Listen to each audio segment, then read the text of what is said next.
سلام لي في ومرحبا بكم في قناتي فضاء صوفي.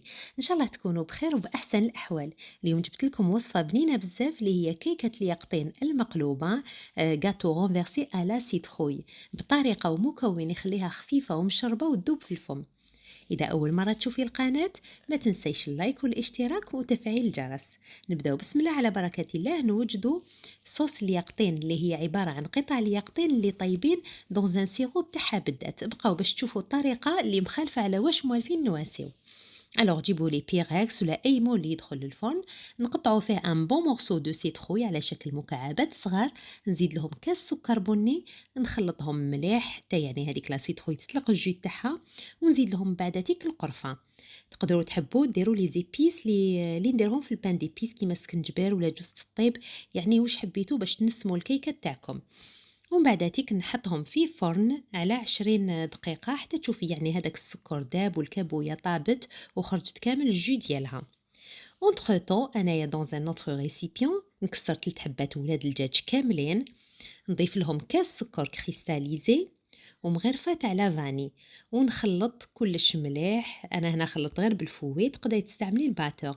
المهم حتى هذاك السكر يذوب والخليط ديالي يروح مايل للبياض. ومن بعد هاتيك نزيد له 50 غرام تاع الزبده ولا المارغرين اللي تكون دايبه وبارده، ونخلط كلش مع بعض. وهنايا نزيد المكون السري. المكون السري هنا اللي هو ماء طبيعي غازي، يعني استعملوا لو غازوز ماشي الغازوز المسكر ولا اغوماتيزي، مي هذا ماء طبيعي غازي. وهذا اللي رايح يزيد له خفه الجاتو تاعنا، يعني هذا هو المكون السري اللي قلت لكم عليه. دونك يعطي لها واحد تولي الكيكه تاعنا فريمون رطبه بالبزاف. فوالا خلطوا مليح. ابخي نضيف لا فارين. تستعملوا كاس ونص تاع الفارينه اللي تكون منخوله مع ان ساشي دو لوفور شيميك. ماذا بيكم ميم لا لوفور شيميك يعني غربلوها ولا صفوها. نخلط كلش جوست باش ندخل الفارينه وما نكترش تخلط في هذه المرحله.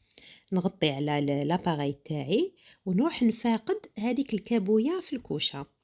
شوفوا هنايا الكابويه كيفاش طابت، وشوفوا لي كيفاش طلقت كامل لو سيرو ديالها، يعني ما نسحقش تولي لي كراميل.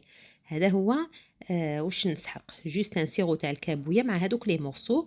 بيان سور نفرغ فوقها عفوا لاباراي كيك اللي حضرناه مع بعض، وندخلها الفرن سخون على 170 درجه مده 40 حتى ل 45 دقيقه، وكل وحده تعرف لو فوق ديالها.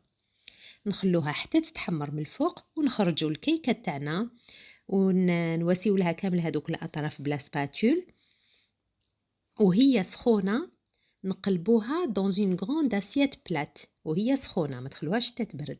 وشوفوا لي النتيجه الهائله اللي تحصلنا عليها.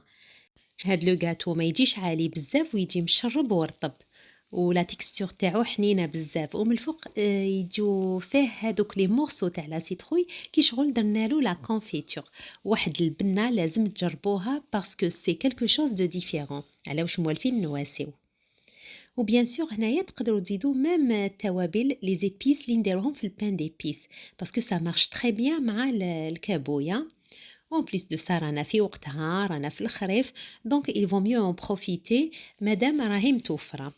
الوغ نتمنى تكون عجبتكم هاد الوصفة وديروها في أقرب وقت وتستمتعوا بالبنة والذوق الهايل ديالها. وما تنسوش لايك تعليق والاشتراك باش يوصل الفيديو لأكبر عدد. ونشوفكم في فيديو جديد إن شاء الله. مع ألف سلامة، إلى اللقاء.